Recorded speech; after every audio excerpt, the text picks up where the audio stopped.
Salut les amis, bienvenue de nouveau sur ma page, j'espère que vous allez bien.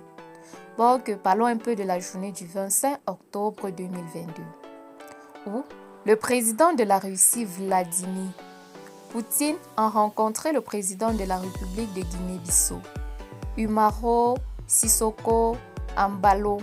La réunion a eu lieu à Moscou, au Kremlin.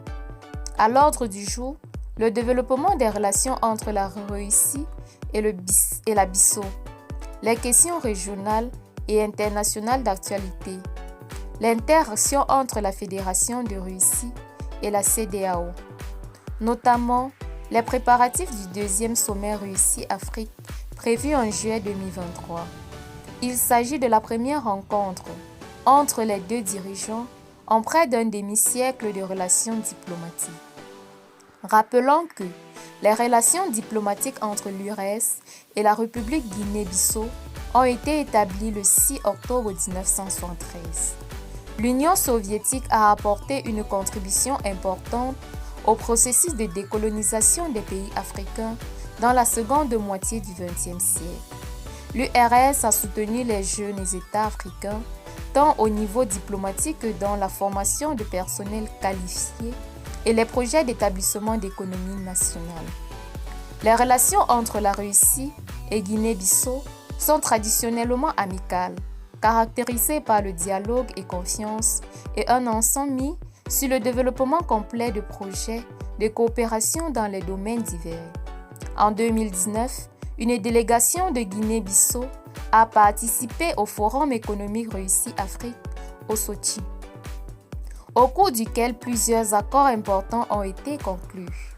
Lors d'une rencontre le 25 octobre, le président russe a souligné qu'il souhaitait développer davantage les relations entre Guinée-Bissau et tous les pays africains.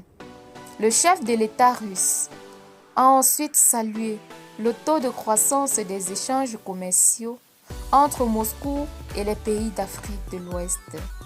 Dans les pays membres de CEDEAO, il y a eu 400 millions d'habitants, soit 550 milliards de PIB. De tous les pays, en général, la Russie a des échanges commerciaux avec ceux-ci à un niveau assez convenable. Mais le plus important est que les augmentations se font à un rythme satisfaisant.